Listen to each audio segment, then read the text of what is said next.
Good afternoon, everyone. I'm Professor Daniel Chua. I'm the Director of the Faith and Global Engagement Initiative here at the University of Hong Kong. A very warm welcome to you. Thank you all for coming. It's great to see so many of you here. Now, you've just been listening to Pharrell Williams' runaway hit song, Happy, with the line that goes, clap along if you feel that happiness is the truth. Right? Yeah, I can also do Michael Jackson and Lady Gaga. Now, it's a very perceptive phrase for our culture. Happiness is the truth. Because in many ways, both the intellectual enlightenment in the West and also the mystical enlightenment of the East is about this pursuit of happiness. And as far as Hong Kong is concerned about the pursuit of happiness, we apparently rank near the bottom of the happiness index in Asia. So just look at all of us here. We are profoundly unhappy, miserable people. So turn to your neighbor and say, cheer up. That's better. Now, and I don't know whether it's true that we're so unhappy. But if happiness is the truth, as Pharrell Williams tells us, then the big question is, what is true happiness? If happiness is the truth, what is true happiness? And that's the question we'll be looking at today at this event. And we're honored to have as our speaker a very well-known author, Philip Yancey, who will explore this question from the Christian theological tradition. Now, many of us would like to think that Philip Yancey is actually Chinese, named after a very great river in China.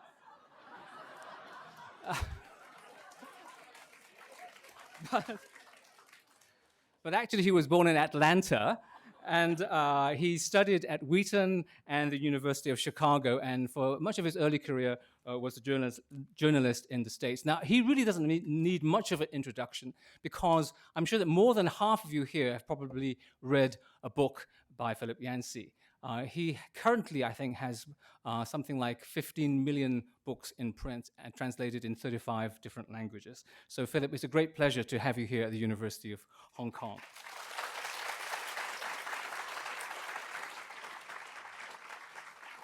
Now, to gain another perspective on this issue of happiness, we thought it would be illuminating to hear from another tradition as well, a religion that embraces the idea of happiness as one of its core beliefs, Buddhism. So I'm also delighted that we have Dr. G.A. Semaratne, assistant professor from the Center of Buddhist Studies, who will give a very short introduction on the nature of happiness in Buddhist thought. Dr. Semaratne received his monastic training in Sri Lanka and his doctorate in religious studies at Northwestern University. So there is a great deal that we can learn from each other in these two religious traditions. And I'm very happy that both Dr. Semaratne and Philip Yancey are going to work together in harmony and counterpoint here to think about this issue. So we will begin with Dr. Semaratne giving a 10-minute presentation on Buddhist thought and happiness. And then Philip Yancey will come and give his talk, and hopefully we'll have time for Q&A. So without much more ado, I'd like to invite Dr. Semaratne onto the stage. So please welcome him.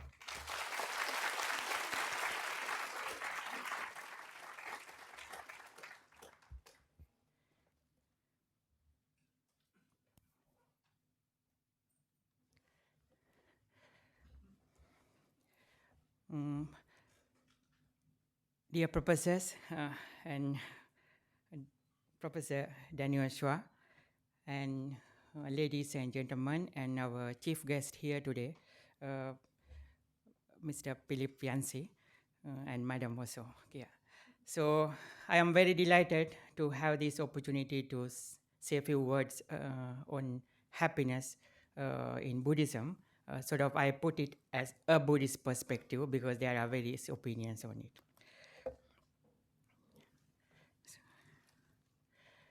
So happiness is correlated, maybe related with unhappiness.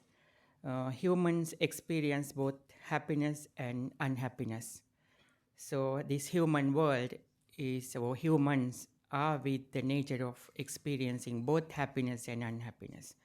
So this fusion tells us that these happy and unhappy feelings arise and cease, do not last long, are temporary, subject to change, and also could be changed, with our effort and will. So we need not suffer all the time.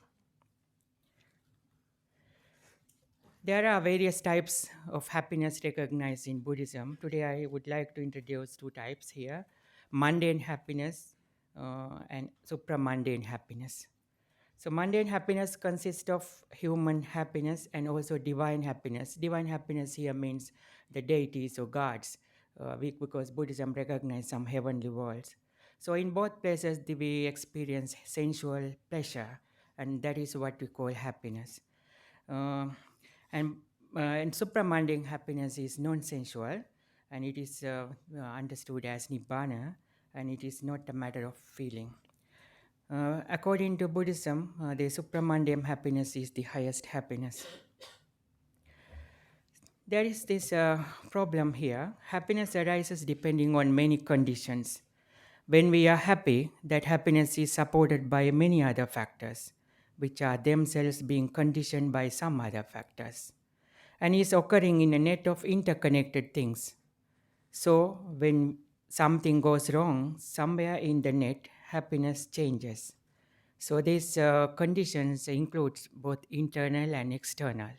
So, for example, if we are living in a good political environment and social environment, then it helps us, our inner happiness to grow. Happy feelings that we like to maintain all the time, but as it depends on other factors, we always fail to maintain it. This makes us sad, unhappy. So, unhappiness is always inherent in happiness. This is the reality of happiness. So, Buddhism also encourages us to understand the reality behind this sort of mundane happiness. So, therefore, try to achieve supramundane side. So there are two paths recognized to attain happiness. One is the path of acquiring that we all are pursuing. The seeker of mundane happiness moves towards acquiring possessions and holding into them. Uh, Actually, we are trying to be happy through sensual pleasure, and also we are attaching to certain views, and then both views and views also cause us a lot of problems and unhappiness. So this is the path to unhappiness rather than happiness. So if we think in terms of true happiness, what we pursue is really towards unhappiness.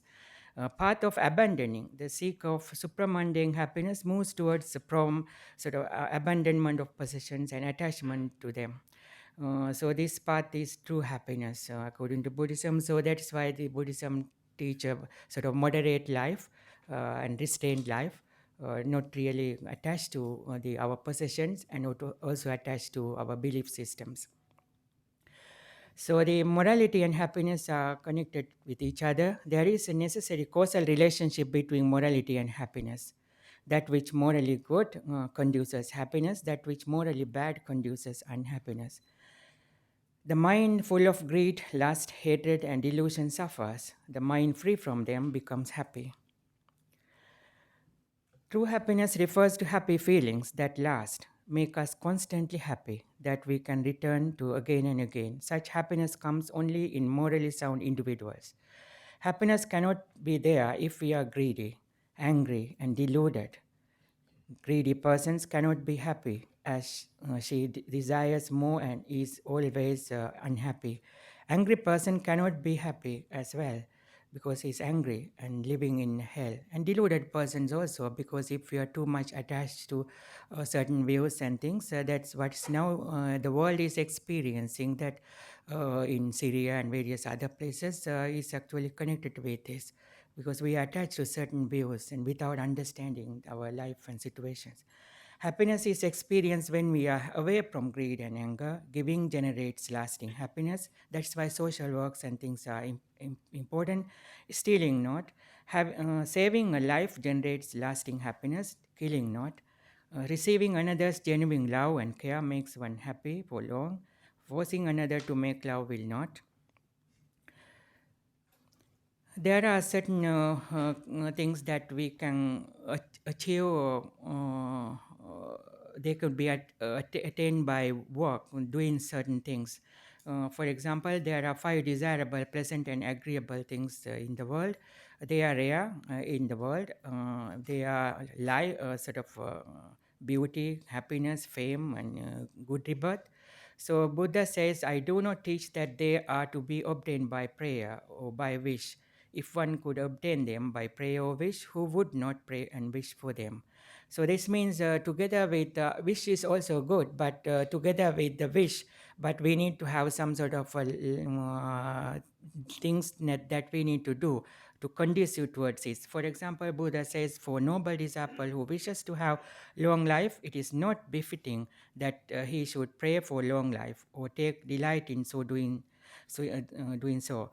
He should rather follow a path of life that is conducive to longevity. By following such a path, he will obtain long life, be it divine or human. This same applies to happiness as well. So the Buddha says, abandon evil. O monks, one can abandon evil. If it were impossible to abandon evil, I would not ask you to do so. But as it can be done, therefore I say abandon evil. If this abandoning of evil would bring harm and suffering, I would not ask you to abandon it. But as the abandoning of evil brings well-being and happiness, therefore I say abandon evil. So as you see that abandoning evil gives you sort of pleasure and happiness. And not only that, cultivate the goods. O monks, one can cultivate the goods. If it were impossible to cultivate the good, I would not ask you to do so. But as it can be done, therefore I say cultivate the good. If this cultivation of good would bring harm and suffering, I would not ask you to cultivate it. But as the cultivation of the good brings well-being and happiness, therefore I say cultivate the goods.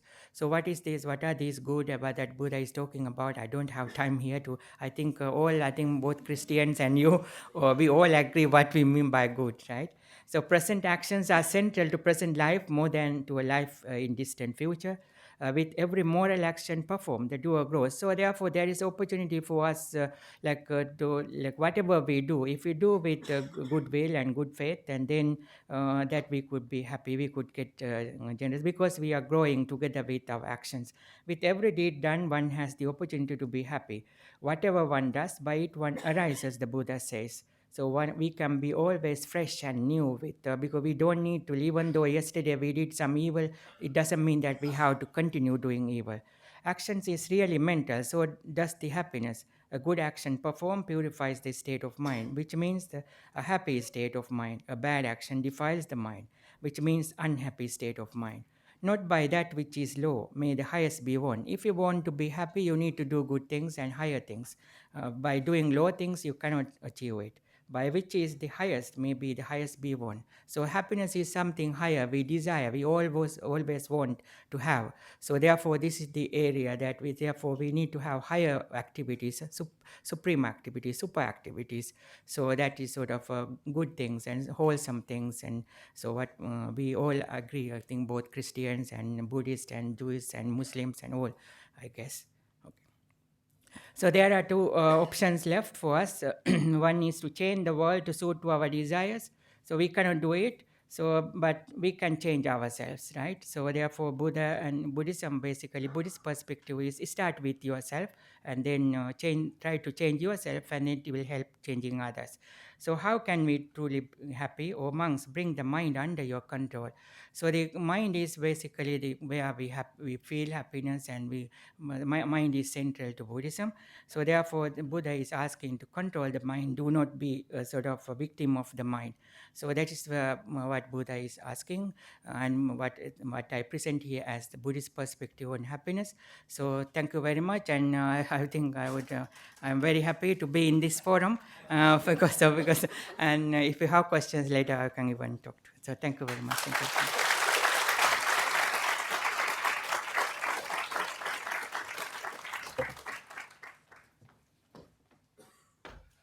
Thank you so much. That was a very difficult task to be able to summarize this huge concept of happiness in less than 10 minutes. So a very big thank you for doing such a great job and with such clarity. So thank you again. It was wonderful. Thank you.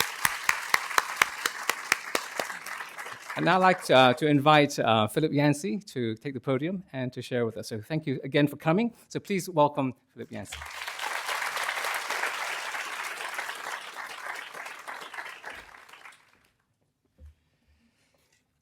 Thank you, Dr. Samaratne. And when I was first asked to speak on this topic, my wife said, "What do you know about happiness? You write books on pain and suffering, you're kind of melancholy." I said, "Well, but I married you, right?"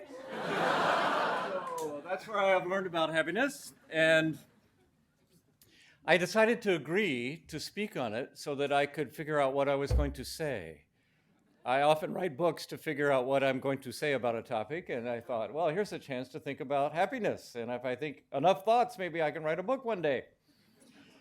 Grace, who helped organize this event, put me onto the World Happiness Index, which was prompted by the Prime Minister of Bhutan. You may have heard he says we shouldn't be judging nations by the gross national product. It should be the gross national happiness. And so she sent me a link to this 172-page book that describes happiness around the World Happiness Index. And as Professor mentioned, Hong Kong doesn't rank so high. But the good news is you're actually higher than Bhutan. No, Hong Kong is number 72 of the 158 countries. So kind of right in the middle. And then Grace also sent me some links to local newspaper articles about how many depressed people there are. Am I not on? Is it? Oh, okay. Got it. My fault. Are you happy now? Okay. Yes. Grace also sent me a link on articles here in Hong Kong that showed how depressed especially secondary students are, and the very sad suicide rates that sometimes occurs here. Well, how do we judge happiness? The World Happiness Index judges it by things like prosperity. You have to have a minimum amount of prosperity, take care of your basic needs, freedom, generosity, corruption or lack of corruption, economic status, life expectancy, positive affect, what you look like if you have a little happy face, and also social support. And it was a little confusing to me because the country at the very top was Switzerland. And then Iceland was right behind Switzerland and Denmark. And clearly, positive affect has little to do with that. Have you ever been to these countries? I have spoken at these countries, and they sit there, they don't smile, they give no facial feedback, whatever. And then they come up afterwards, "That was the most moving sermon I have ever heard in my life." And I think, I didn't know you were alive. This is the first sign of life that I have seen. So it can be a little confusing. And then my country ranks fairly well. The United States ranks number 15, pretty good. But interestingly, Mexico ranks number 14. So here's a country that's much poorer than we are, not so high on the prosperity list. And you wonder, why do all those people from Mexico want to come and live in the United States? You know, they can be very happy there. We think we know what happiness is. And in fact, in America, we have that written into our Declaration of Independence, the pursuit of happiness. We have the right to life, liberty, and the pursuit of happiness. And the American definition would be something like Disneyland. Wouldn't it be great to live in, and I found out you have one here, don't you? Yeah, okay. If you want to be happy, go to Disneyland.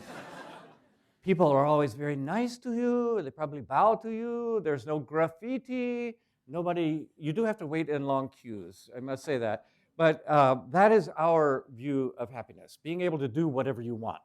So kind of the American stereotype of happiness would be sitting with a glass of wine, watching one of 500 cable television channels, or playing video games. Man, this is happiness, man. Wow, this is great. But it is actually quite a bit more complicated than that. Jesus talked about happiness most famously in a group of verses called the Beatitudes, and that's Jesus' prescription of happiness. And he said things like this. He said, "Blessed are the poor," not the rich, the poor, Blessed are those who mourn, not those who are smiling, those who are mourning. Blessed are those who are persecuted. Those are imagine a politician trying to run on that platform. So he says, forget about the economy. It's actually good if you're in a recession because blessed are the poor, happy are the poor. And forget about the healthcare system because it's actually, you're better off if you're mourning, if you're sick. That's a better thing. And forget about trying to preserve rights for Christians. The more persecuted they are, the better. Happy are the persecuted. So it's counterintuitive, isn't it? And I am a Christian. I follow Jesus, and I have to struggle with some of those difficult things that he says. I, not knowing anything about happiness, started making a list of observations, things that I have learned over the years. And Dr. Samaratne, I was impressed how many have parallels in exactly what you have told us, the Buddhist version of happiness. So I'll just mention these observations I have made, and then I hope we have time for some dialogue and interaction. The first is that happiness must correspond to reality. And that's why Disneyland is not the best place for happiness. Because it's not real. Because in the real world, there is graffiti. There are people who treat you rudely. We just came, by the way, from Jakarta and Malaysia. I am so impressed with Hong Kong drivers. You are very polite. You let people in. You always wave thank you, few horns. This is a good sign. You may not rank high on the happiness, but polite drivers, you're way up there. I'm very impressed. And this is why American television is so seductive and deceptive, because it is promising all sorts of things that it can't deliver. If you just wear this cologne, women will come and fall at your feet. If you just drink this drink, even if you do no exercise, you'll lose 20 kilograms in a month. And we all know it's not true.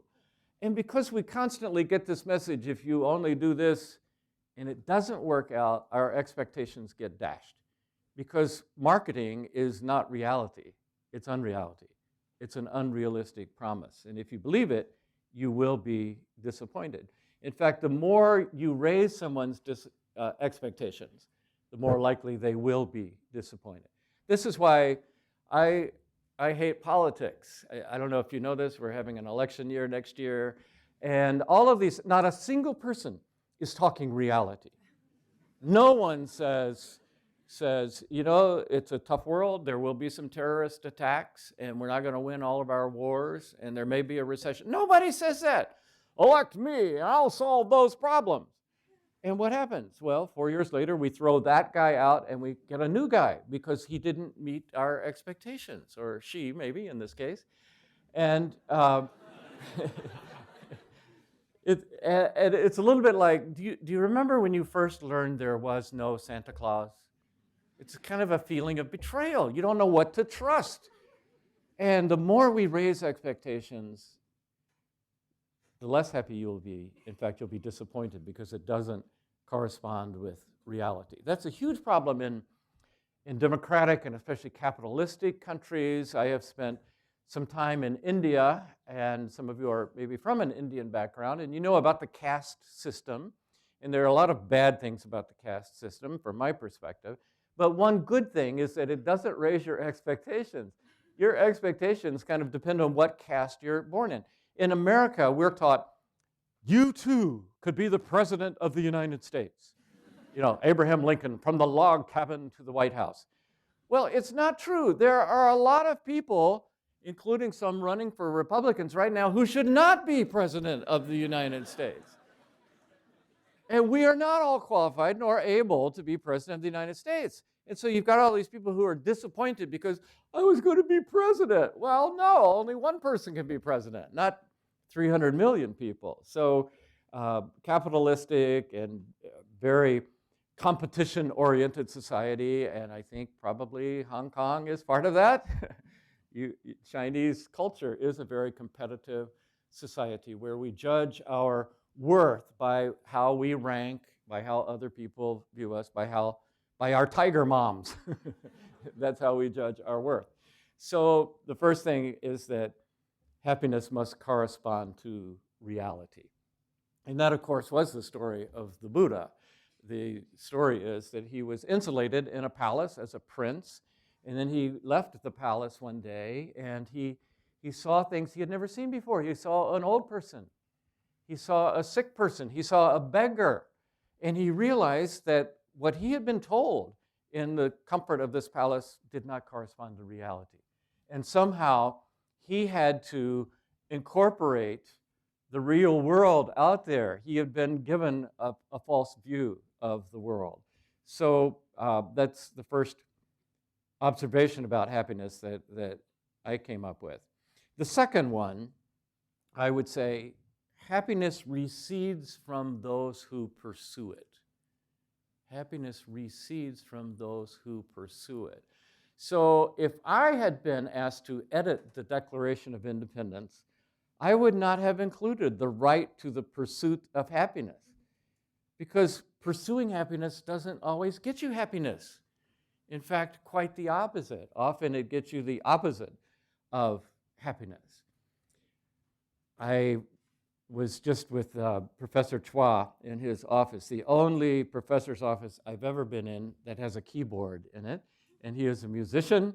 And I was thinking back to my own brother. Much of what I experienced as a Christian, even though I grew up in a very unhealthy church, I watched my brother take another approach. This was the 1960s. I know many of you, most of you maybe, were not alive in the 1960s.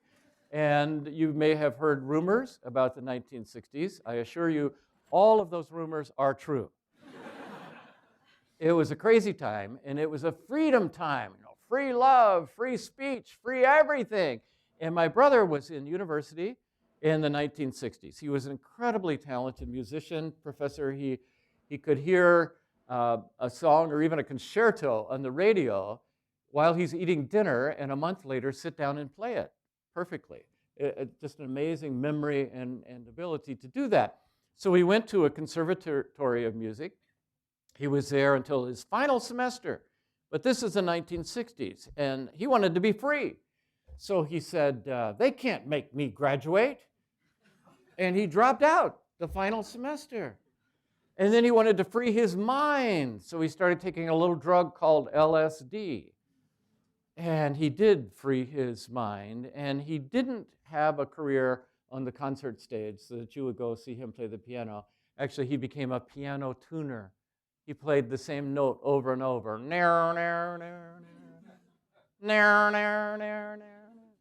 In some ways, in the 1960s, he was pursuing pleasure, every kind of pleasure, but he never found it. In fact, he found the opposite. I just came today from visiting with a person in Hong Kong I had heard about and knew about, Jackie Pullinger. Some of you may know her, who works with drug addicts. And addiction is a pursuit of pleasure, isn't it? It feels good. In fact, scientists who do experiments with rats, they'll have rats and they'll have an opioid type drug here and food here, and the rat has a choice. I could either eat food or I'll do the drug. And they do the drug, and they actually starve to death in pursuit of pleasure because they no longer are nourished. And in a sense, so many of our addictions start out as a pursuit of pleasure. We start out thinking they will serve us, but actually we end up serving them. So happiness can recede from those who pursue it. And you talked about the craving for sensuality. That is so appealing. And in Western societies particularly, you think of all the people in Mexico who have died trying to feed the drug habits of Americans who are pursuing pleasure, and it turns into a great evil. Happiness is fleeting. It's very hard to package. If there was a secret to happiness, and if we had a seminar so that I could say, okay, if you come today and pay $10, I will tell you the secret to happiness. Somebody probably would have come up with that by now, don't you think? There is no little secret to happiness in a package that I can give you. It doesn't work like that. In fact, it's usually a byproduct of other actions rather than something you pursue directly. It's fleeting. Think of famous people in my country. You'd probably know some of these names. Tiger Woods, Robin Williams, Michael Jackson, Amy Winehouse from Britain, Whitney Houston, and no doubt you could fill in your own celebrities. The rest of us look at people like that and say, oh man, wouldn't it be great to be Tiger Woods? I play golf. I say, oh, it would be great to be Tiger Woods. Wouldn't it be great to be Lady Gaga? And actually, as a journalist, when I've gotten to know these people, it's not so great. And if you look at how they ended their life, they realize that as well. There have been studies done on children of affluence, children of very rich people, and they are generally not happy because they don't know why they are living. They are living off of their parents' largesse. They have no meaning in their life, and often they mess up their lives. The same thing is true of winners of the lottery. I've read studies of the winners of the lottery, and you think, wouldn't it be great to win $1 million? And then people have followed up. Those people 10 years later, most of them don't have any of the money left. They're besieged by relatives and friends who say, could you loan me money? Could you loan me money? And a pretty high suicide rate, actually, among winners of the lottery. Happiness is fleeting. I read a friend of mine actually did a study of a group of monks. I know you studied as a monastic, and we in Christian religion have a history of monastics as well. One of the famous ones was a man named Benedict, and he lived in the year 600 AD, so that was 1,400 years ago, 1,500 now, I guess. And they studied the Benedicts, and they found it works like this. You have an idealistic, energetic, impressive leader, and that leader attracts people who respond to idealistic leaders, so a group of followers. Jesus had his disciples, Buddha had his disciples, Benedict had his disciples. I want to be like Benedict. So they came together to learn from him, and they created a community. And anytime you have a group of people who are highly motivated, energetic, and they're in a community, you have to have rules. And so he came up with the rule of Benedict, which is still followed by Benedictines all over the world today. It's a very impressive group of rules, actually, on the path to spiritual fulfillment.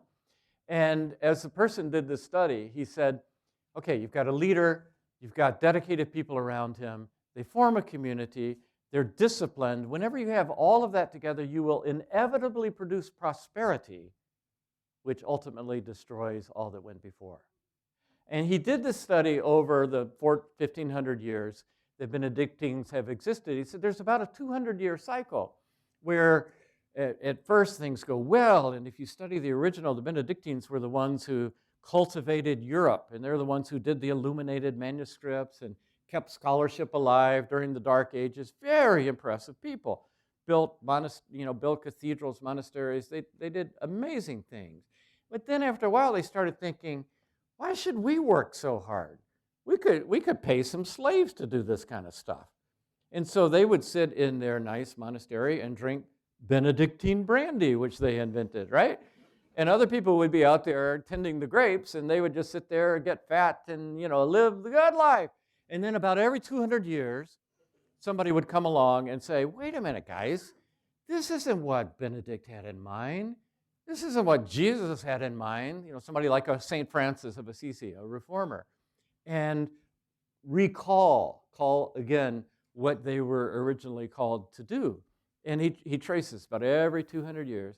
And the more I thought about that, the more I thought, that's true not just of monastic orders. It's true of countries. It's true of cultures. As I travel around the world, I can see some countries are definitely on the upswing. And then I look at my own country, and frankly, because our ideal is to sit there with a glass of wine and watch one of 500 cable television, we're destroying all the rest. You talk to the old timers in America, the greatest generation. Nobody says that about the millennials. Maybe they will. Maybe a new Benedict will arise and lead us the way. But right now, it seems to me, we're on the downslope in Western culture in general. Happiness is fleeting. It's hard to package and it's hard to sustain. Happiness involves engagement. there are some pretty sophisticated studies of happiness going on. And it works like this. You get a little app on your smartphone and you agree to this. And then they will buzz you. And on a scale of 1 to 10, you rate how happy you are at that second. And so then they ask details. What were you doing? Why were you feeling this way, either happy, unhappy, or whatever? And eventually, as they compile data from millions of people, they hope to find out, are you most happy when you're at the gymnasium or at Starbucks? We'll see. And one thing they have found already is that engagement, being engaged with your surroundings, is a key to happiness. About 47% of the time they find your mind is wandering. Probably right now, 47% of you have no idea what I just said. But maybe 53% do, because our mind is wandering. And whenever our mind is wandering, it creates this kind of mental splitness, this neurological splitness, and that's not a pleasurable state. Our brain doesn't like to be split. And one key to happiness is to learn focus.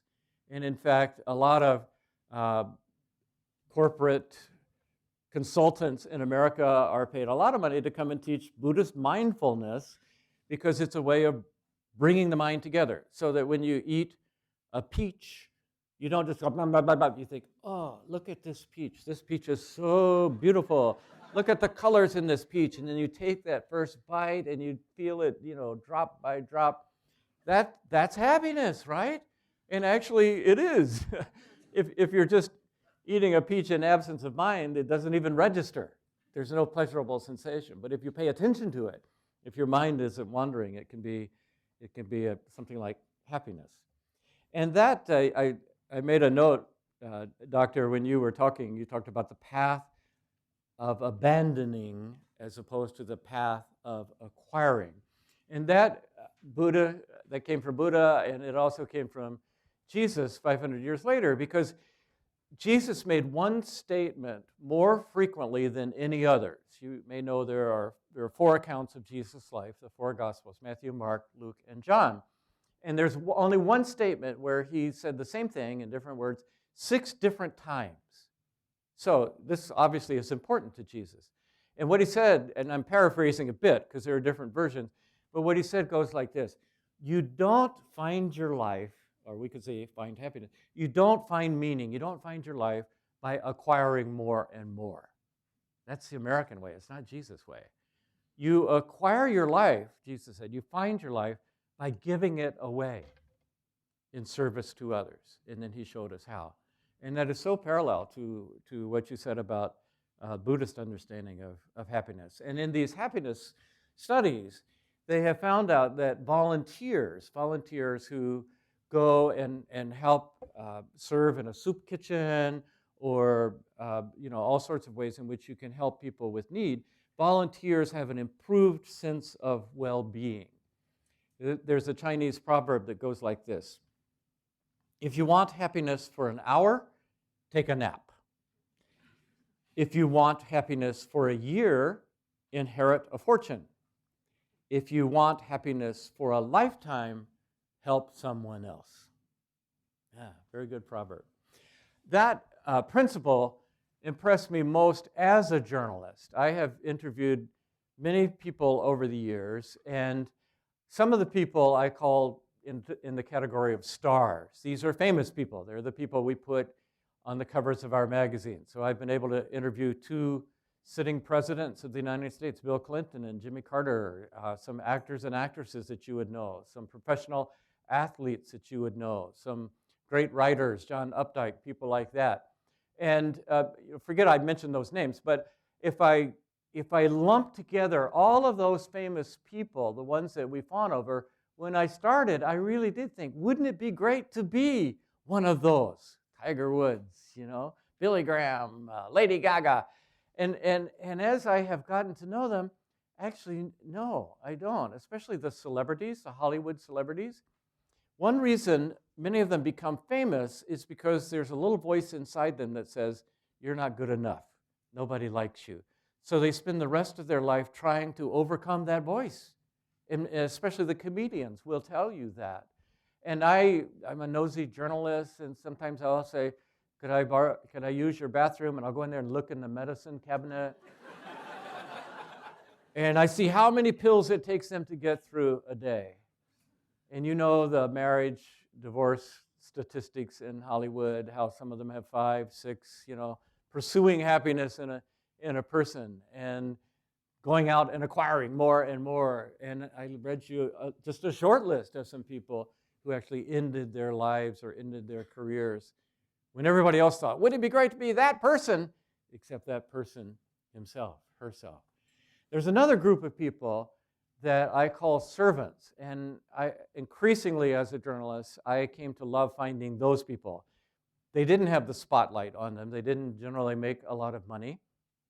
They worked in out-of-the-way places, and I spent 10 years working with a true servant. His name was Dr. Paul Brand. He was very distinguished. He was the top of his class at University College in London in medical school. And he spent most of his career, at least 25 years, working among the lowest group on the entire planet. There are a lot of disadvantaged groups. I guarantee you, you will never find a group lower on the scale than someone who is a Dalit, untouchable in India, an outcast who has leprosy. That's the bottom.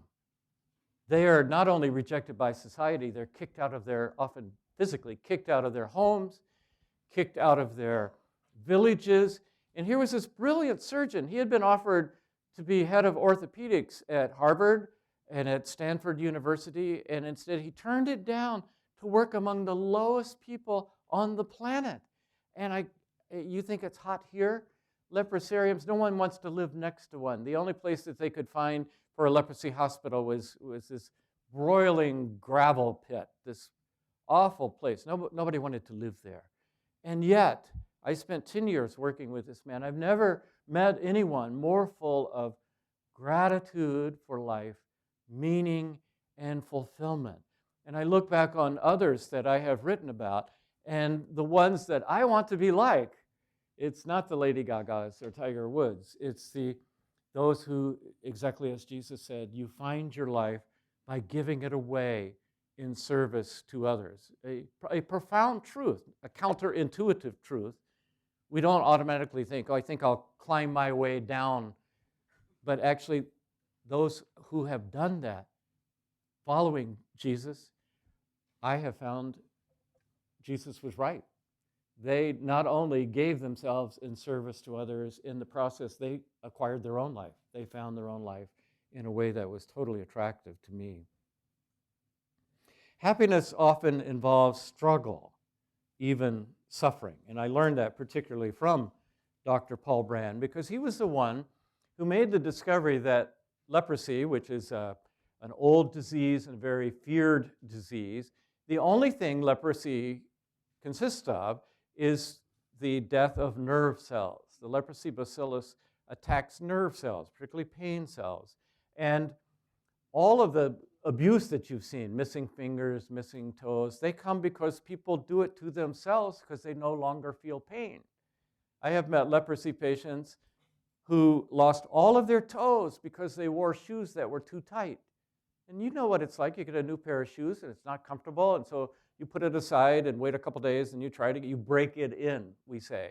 Well, a leprosy person doesn't feel the pain, so they just keep wearing the shoe.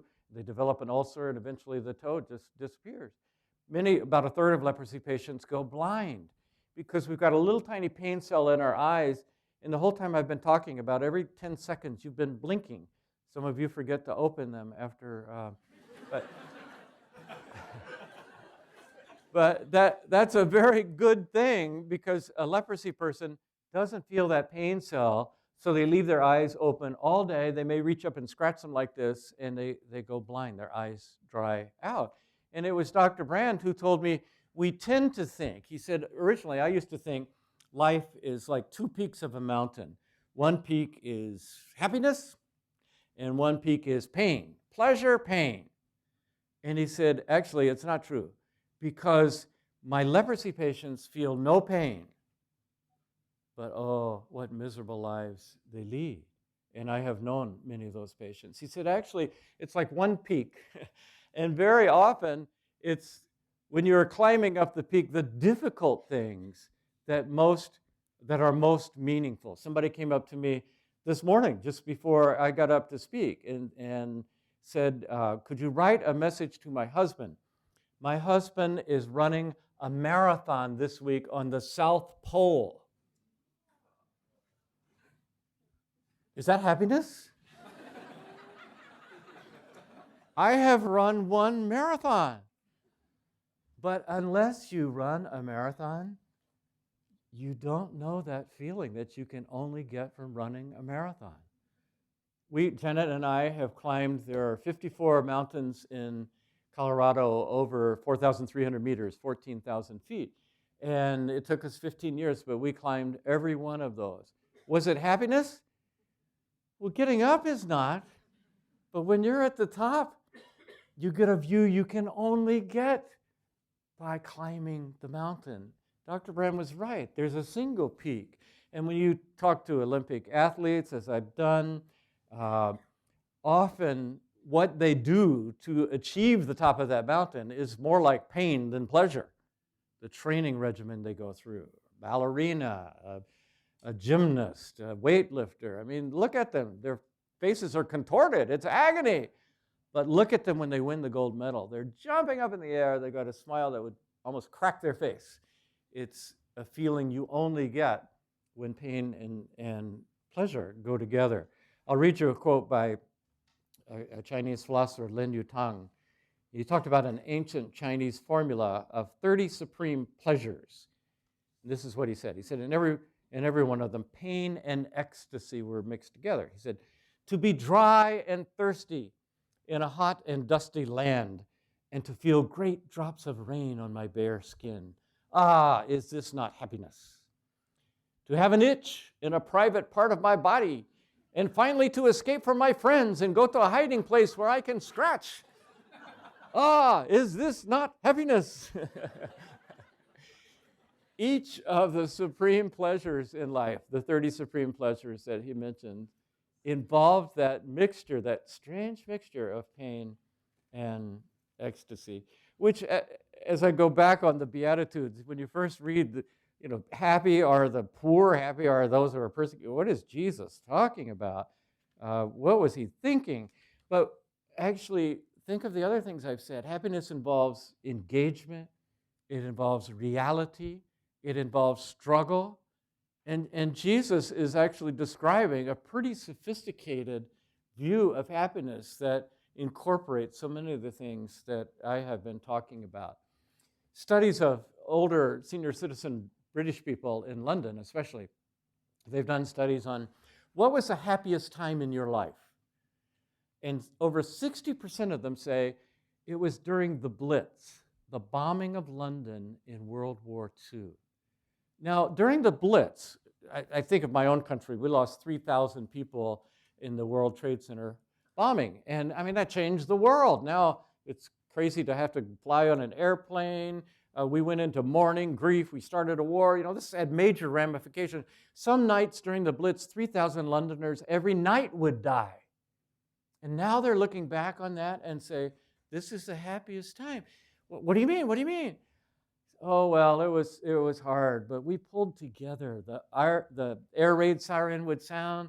We would go into the tube, and we would sing patriotic songs, and we would help each other, and we would nurse the wounded, and the princes, and sometimes the queen would come and visit us, and we were happy. We were together. We were fighting evil. We had meaning to our lives. A sophisticated view of happiness.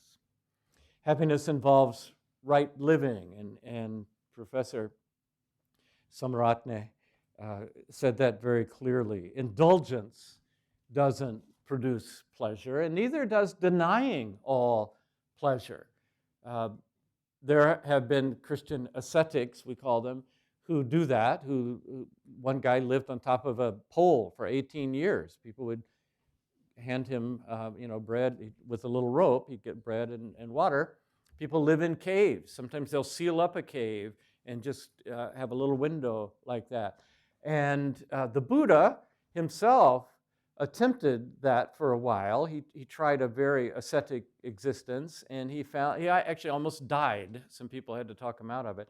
And he came up with what he calls the middle way.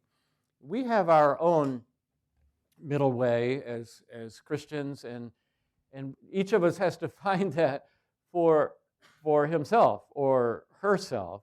And one difference between what I believe as a Christian and what I understand Buddhists believe is that we have a very strong belief in a personal, loving God.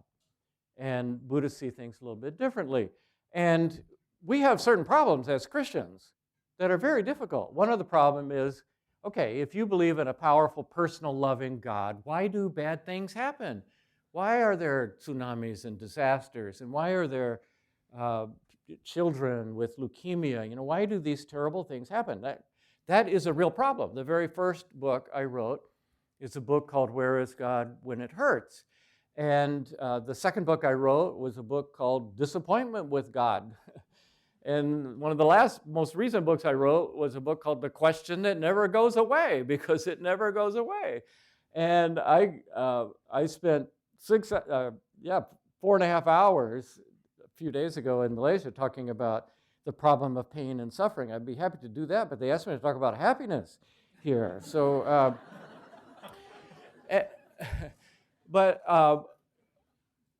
I'm not speaking for Buddhists particularly, but especially for some of the militant atheists who are getting a lot of press these days, Christopher Hitchens, Richard Dawkins, they will often use the problem of pain as a reason not to believe in a personal God. And that is a problem that we have to deal with. But I have a question for them, and it's the problem of pleasure. Where did pleasure come from? Because so many of the things that give us pleasure don't necessarily increase our survival mechanisms. They're not very Darwinian. They're the beauties of this world. As a mountain climber, so many times I've turned a corner, I've seen a carpet of wildflowers.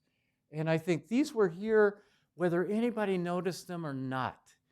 Or I have not scuba dived, but I've snorkeled the Great Barrier Reef in Australia. And there are more beautiful things floating around in that water than in every art museum in the world put together. And yet very few people saw them until Jacques Cousteau invented scuba gear in 1950. And now we know that they're there. And I believe that God lavished this planet with beauty. It's one of the things that brought me back to faith, because I was raised in a strict church. I didn't be like one of those people. Didn't want to be like. My brother went one direction. I did not want to be self-destructive in the path that he took. And actually, I keep saying there are three things that brought me back to faith. One was the beauties of nature. One was classical music. And one was romantic love. Those three things. And my image of God was this scowling kind of policeman trying to keep us from having a good time. That was what I came away from childhood. But then I found, no, quite the opposite. God is a God of the Father of all good gifts, as the Bible says, a God who has lavished the planet with beauty and goodness and pleasure. And Jesus himself said, I came that you would have the most abundant life to the fullest.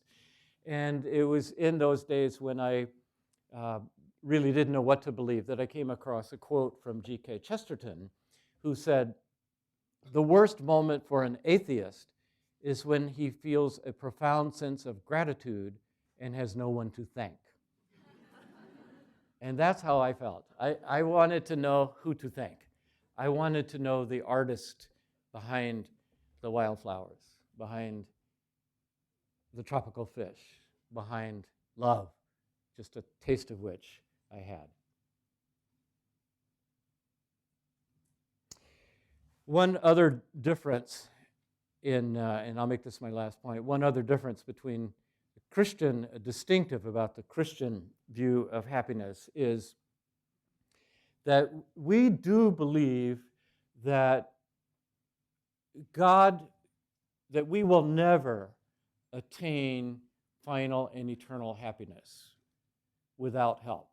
In fact, we believe that the planet is so messed up that it will require a radical intervention by God, a remaking. It's foundational to what we believe. And that's why we emphasize the resurrection of Jesus so much. Because for us, the cross, of course, is the symbol. You see it on churches all over. For us, it took the worst thing that could happen. God sent his son to love the world, and instead the world killed him. But God was able to wrest out of that day something that we don't call Dark Friday, Tragic Friday, Sad Friday, but Good Friday. And that is the template that we believe will happen to all of creation. The world is good. The things I've described that brought me back to God, these are good. The world is broken. The world is messed up. And we believe it will take a radical intervention by God. I have studied a little of Buddhism. I admire the mindfulness. I admire the mental state of dealing with evil and anger and emotions and things like that. But we Christians believe there are some things that we just can't fix on our own. We need outside help. A couple of years ago, I was called, because I wrote a book called Where is God When It Hurts? I'm often called to places that are undergoing great suffering.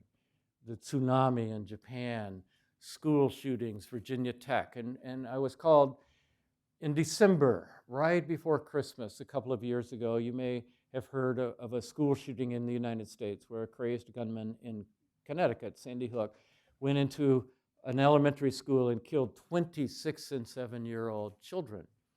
And a pastor there called me and said, our community is just in such grief. Could you possibly come and speak to them on Where is God When It Hurts? And I'm not even a parent. We have no children. And I asked myself, what could I possibly say to bring some comfort, some solace to those grieving people who had kissed their little children goodbye, put them on the bus, and then later that day had to go to a morgue and identify their bloody bodies.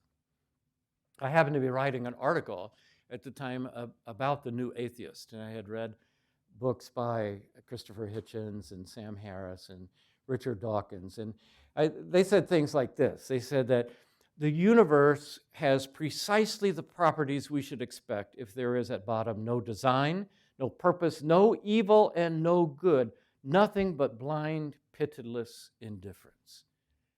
And that didn't square with the reality that I saw. I did see a difference between good and evil. And I wasn't seeing blind indifference. I was seeing an outpouring of compassion. And even the New York Times, secular organ, they weren't running articles by Richard Dawkins. They were running articles by priests and rabbis and pastors. Because at a time like that, we need comfort. And I had written a book called Where is God When It Hurts? And it struck me that maybe even a harder question is, where is no God when it hurts? If we only believe the universe is, as they said, like a match that flares up and then disappears. It is true that as adults we can learn to control much. We can learn to control our own bad impulses. We can, in some cases, learn to control even evil. But I needed a word of comfort to parents who had just lost their 6-year-old, their 7-year-old, who would never reach that state, who had never had that opportunity. And as a Christian, I stood before them and said, there is evil. You have seen it done here. But we believe that this is not the end. We believe that we have a God who is a God of strength and mercy and compassion, who has promised to remake this world, some things that we cannot do on our own. We need something bigger than ourselves, bigger than our minds. We need outside intervention. In the end, I guess I would have to conclude that a state of complete happiness in this life is unattainable. I can't package it, we can't even bear it in a sustained, consistent way, and we won't be able to until, as Christian, I believe God heals the broken world. We have little glimpses, little hints, little clues, but nothing, it's always qualified, fleeting, in the midst of others who don't share our beliefs. And I'll conclude by quoting C.S. Lewis, who many of you have read. We are half-hearted creatures, fooling about with drink and sex and ambition when infinite joy is offered us. Like an ignorant child who wants to go on making mud pies in a slum because he cannot imagine what is meant by the offer of a holiday at sea. The pleasures in life, Lewis says, are indeed good, just not good enough. They are only the scent of a flower we have not found, the echo of a tune we have not heard, news from a country we have never yet visited. Thank you.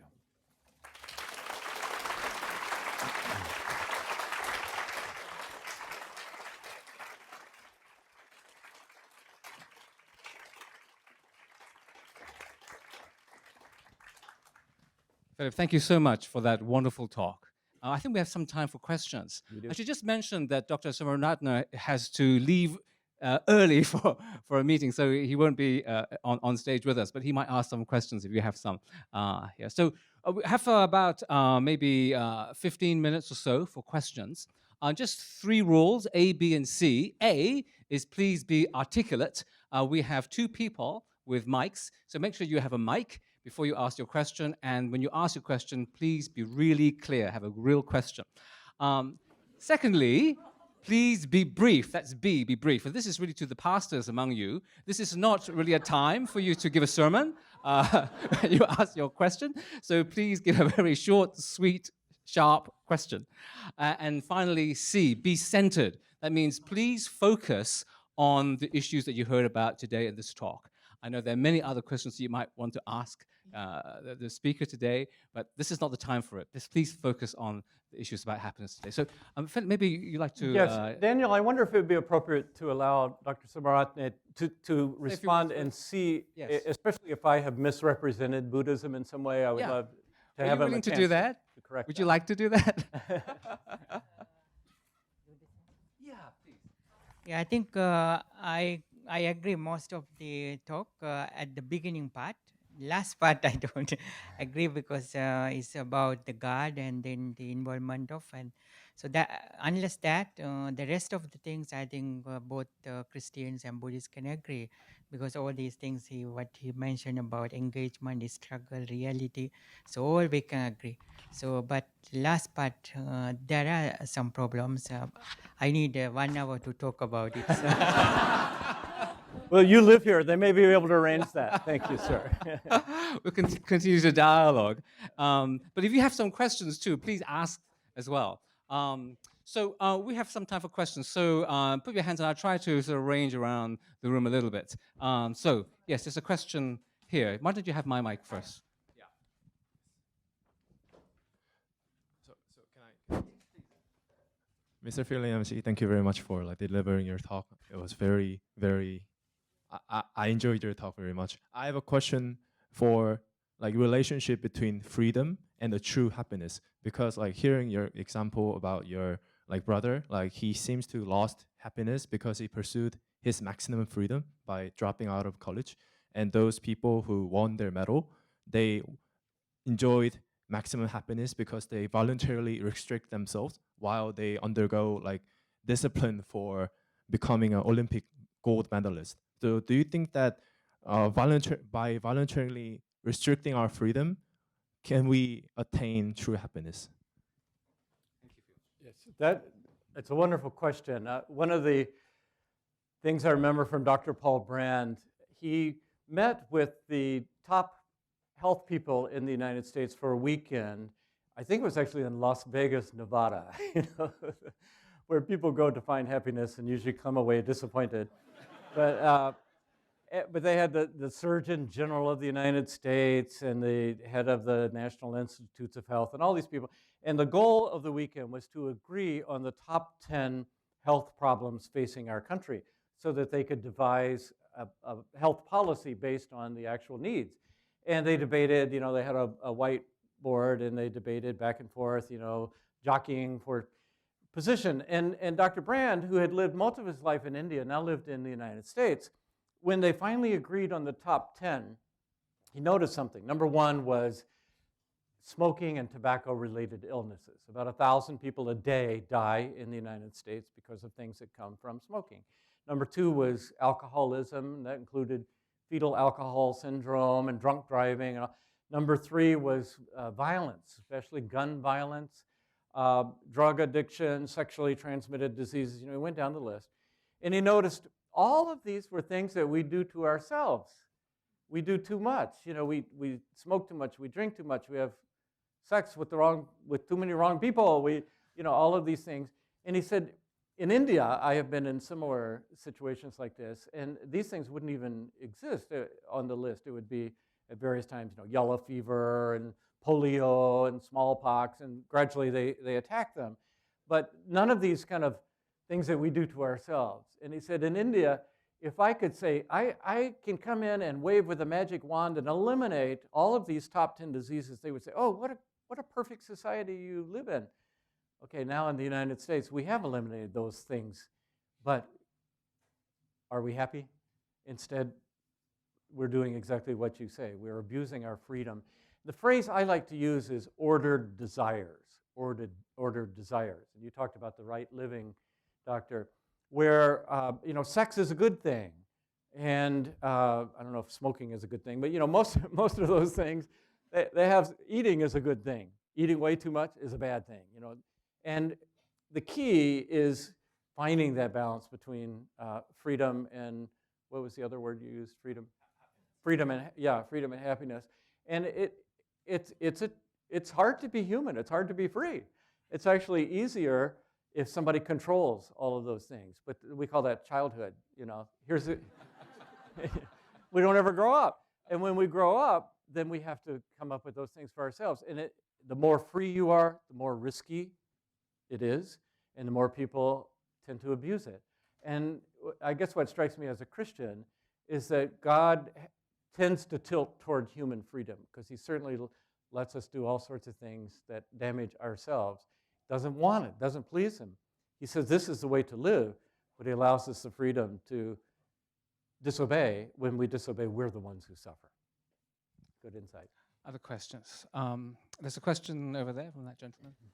Right. I'd like to ask about how happiness relates to truth. Well, your worldview obviously is Christian, but as you've said, you see many servants or people serving, say, the leprosy, or even in war zones or whatever, and they might find happiness, but not necessarily they are Christians. Right. So, how does happiness relate to truth then? Mm-hmm. Must it only be a Christian that can find true happiness? Or I know, Doctor, you have to leave in just a few minutes, so I would love to have you respond. I'll be glad to give.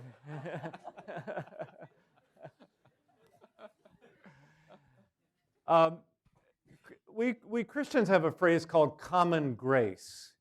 And what it means is if you live in this way, you will be better off, always. And that's true of societies. If a society is just, if a society is honest, so you don't have to count your change all the time, if society is based on trust, that's a good, freedom, that's a good society. And we've all seen what happens when you have societies that try to take that freedom away. It's no accident that human rights and emphasis on human freedom and democracy came out of a Christian background, because, as I said, God also entrusted us with that freedom. But freedom only works if you have responsible people, and that is our job as Christians. Surely those qualities do not have to have a Christian foundation. You don't have to be a Christian. So, some of the best people I know do not share my beliefs as a Christian, but they are generous and they are compassionate, and they are better off, as well as the people that they are helping. So most of Jesus' principles, and I think, Professor, you would say most of Buddha's principles would apply whether the person is a follower of Buddha or Jesus or not. These are principles for right living. And how does it relate to truth? As a Christian, I believe that I can point in the Bible to how those are revealed over time, revealed truths that as a Christian I get from the Bible. But if you study other religions, you find that others, like the Buddha, have come up with quite parallel beliefs, and they end up at the same place. You know, instead of being frenetic, you should take some time. You should meditate. You should pause. You should be mindful. Instead of ripping off other people, you should be honest and treat them with dignity. Instead of killing people, you should love people. You know, some basic things that you can find in other belief systems in Christianity. Questions. There's a lady there with a hand very high up in the middle. Can you get to her? Thank you. Mr. Yancey, I would like to know, do you agree that every suffering is for greater happiness or greater meaning? If not all, then what does the other sufferings do then for the world? You do want me to talk about pain and suffering. All right. No, every suffering is not for happiness, for sure. But what we believe as Christians is that even the bad things that can happen can be transformed into good things. It's a little bit like fertilizer. You know, nobody likes it, it smells, but it can actually help you grow.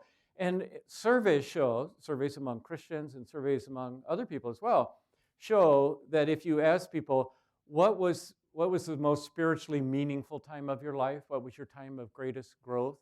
80% of people talk about a difficult time. It may be economic difficulty. It may be going to university before an exam, you know. But later you can look back and say, oh boy, those were great days. Or even people in the army, you know, seeing people die, you know, or the Blitz in London. Here is, in a nutshell, my understanding of pain and suffering. I do not believe that there is a God who is up there choosing, like for instance, I rolled off a cliff. My car turned over 5 times. I ended up with a broken neck, almost died. I don't think God was up there, oh, I'll teach Philip a lesson. You know, I don't think so. But I do believe as a Christian that out of any of those bad things that happen, good can come. And what we're called to do, we tend to want to look backwards. We tend to want to say, why did that happen? And even in the Bible, when people were with Jesus, they would want to know, why was this man born blind? You know, why did the tower fall on these 18 people? And Jesus always avoided that question. In fact, he would say, are you ready if it happens to you? Look forward. This man is blind, but the works of God can be made manifest in him. And sometimes that is manifest through remarkable things, recoveries and healings that happen. But more often, the works of God are the things that develop it, that we can allow God to develop in us, even in the midst of those difficult times. And I was joking down in Malaysia. In the New Testament, when it talks about suffering, it says you should be grateful for your suffering because it produces good qualities. Qualities like patience, forbearance, hope, compassion, those kind of qualities. And I said, well, how do you learn patience? In Indonesia, we had these people who had police cars in front of them, and they go whisking through. All the rest of us are stuck in traffic for hours. And I think, oh, that must be a very important person. And they laughed and said, no, they just paid off the police, and the police are doing this, you know. That person will never learn patience because they'd never have to wait in line, you know. So I said, think of Queen Elizabeth. Are you still in the Commonwealth? I can't remember. Are you? Yeah, okay. You're queen, yeah. Okay. Think of Queen Elizabeth. She seems like a very nice lady, but I don't know, how does she learn patience? She never has to stand in line. She always carries a pocketbook, but there's nothing in it. She has no cash. She never has to pay for anything, and she always waits for, you know, everybody waits for her to talk. Nobody ever interrupts her. Well, God, knowing that Queen Elizabeth would have this difficulty, gave her her children, and now she has learned patience. But you know, it's just. But I think that's why it's like fertilizer, things that we don't want to happen. And I personally don't feel comfortable saying this is why they happened. I don't see that in the Bible. But now that it has happened, good can be made out of it. That's the paradigm I see. There's a question right at the back there. Yes. You are still in the Commonwealth, huh? No, you're not. Oh. Okay, okay, okay. Mr. Yancey, you mentioned that the reason that brought you back to religion is that you want to know whom to thank Yeah. when you feel grateful. I just wonder, why is it necessary to know somebody to thank, or have individualized or personalized a figure to thank? Being grateful is a very important element to achieve happiness. And for a lot of non-Christians, and they all they feel grateful to very occasional from time to time, and then they also feel touched by the nature's beauty and the beauty of music. In the recent a talk by Alan de Botton in TED, he suggested the ACES 2.0, which is to adapt the Christian religious form and tradition, but to offer opportunity for belief outside the Christian system. I just wonder what you think about that. Yes. Yes, I think he's on to something, actually, Alain de Botton. I think he's Swiss, and he's one of the non-militant new atheists, Atheist 2.0. And what he says is, instead of fighting Christians, instead of making fun of them like Christopher Hitchens and Richard Dawkins have done, we actually have a lot to learn from them. So, for example, Christians are very good, he says, at creating community. And my brother, I mentioned my brother, my brother goes to an atheist church, and they sing songs, and they have a sermon, and that's kind of where we started with the question about common grace. I think gratitude is a very good thing for anybody, no matter, and I think community is a very good thing. Studies show if you have a community of support around you, you're so much better off if something bad happens. It's hard for me to be grateful to an inanimate object or to some nebulous, whatever, ground of being or whatever. I believe what's most important to me comes in personhood. So love is a person-to-person thing, and not a lot of scientists don't agree with this, but when I look at the beauties of the world, and I think of it not so much as an engineer, but as an artist, I want to know the artist who designed the world. I could go on and on about that, but it's a choice that we make in light of evidence. And when I read the scientists themselves. There's one top scientist in the United States, Francis Collins, wrote a book called The Language of God. It was the #1 New York Times bestseller. And he knows that a lot of scientists don't believe in God, but he just mentions some of the things that would have to happen. I was with a group of Nobel Prize winners. There were 3 of them. They had all won a Nobel Prize. They were all atheists. They were all Jewish. And the reason they were atheists is because they had an unfortunate experience growing up, and they just didn't want anything more to do with religion.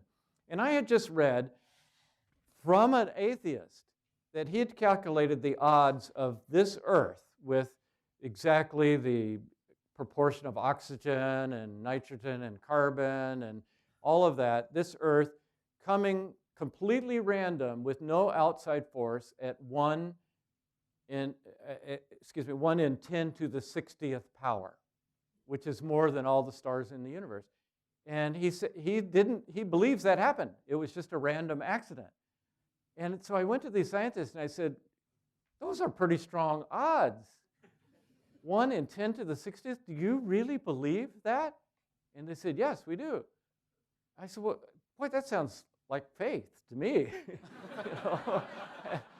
And it's easier for me to believe that there is a God bigger than the universe who just spun off the universe out of love, because the God is a creative God, and I want to know that God. Not everyone believes, I know that. But of course, many Christians would tell you, part of the reason they believe is a conversion experience. I had one when I wasn't even seeking it. I felt sought by God. And I don't know why my brother did not and I did, but have found it to be the most transforming experience of my whole life. I think we have time for one last very quick question. So, there's a lady here.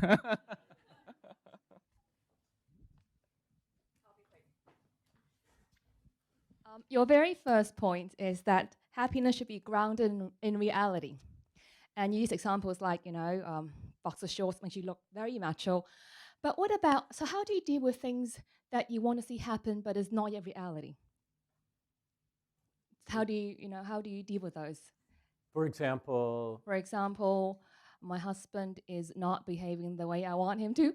Not just like, but should I give up hope or should I give up expectations on him? Or, this is a very, it's a very low-level question. So the thing is, how do you pray? As in, obvious and model answer is, oh, you pray about it, yeah? But sometimes, how do you pray about it? yeah. Sometimes I think, how should I pray about it? It's out of my control. It's not yet reality. Should I not pray about it? Right.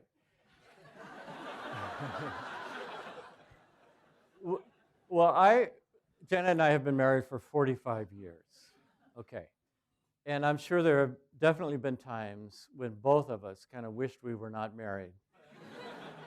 And yet, interestingly, as we look back over those are the things that sealed us together. Those hard times that we wanted to run away from, but they forced us not to run away. And that's what seals love. And how do I pray about these things?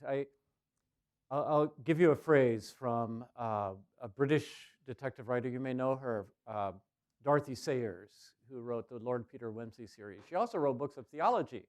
And I find that those two go together. They're both kind of whodunits, And she says, life is not a problem to be solved, but a work to be made. Life is not a problem to be solved, but a work to be made. And if you view your life as an engineer views life, okay, my toilet's broken. If I change the screw, if I redo this bulb, whatever, then I will fix my toilet. That's how engineers view life. That's the way toilets work. It's not the way humans work, And it's more like a work of art. And we all start with a whole different set of raw materials. Some are beautiful, some are not so beautiful. Some are really brilliant, some are not so smart. But you're all in the university, so you're smart, Some have charming personalities, some do not. And the goal is not to, let's all be exactly the same. The goal is to allow, with God's help, to create a beautiful work of art out of the set that you have been given. And that does include sometimes living with a husband that you would just as soon kick out, Janet could tell you stories. It includes things we don't like about ourselves. I joke about my hair, whenever I come to Asia. Wouldn't it be great to have black, shiny, sleek, straight Asian hair, but that's not going to change, So just get used to it. And later looking back, I kind of like, for a while there, we had afros in the NBA. Then they all shaved their heads. Now it's kind of coming back, and I've been outliving them all this time. So that's it. It's not a problem to be solved that we can fix everything we don't like about ourselves or other people or life. But it is a work to be made. And both the Buddhist perspective and Christian, we're really telling how to make a work of art out of our own lives. And we Christians rely more strongly on believing we need God's help to do that. But the goal in both cases is right living, because it's good for us. And if everybody was doing that, it would be a very different world. Ladies and gentlemen, please join me in thanking Philip Yancey. Thank you all for coming.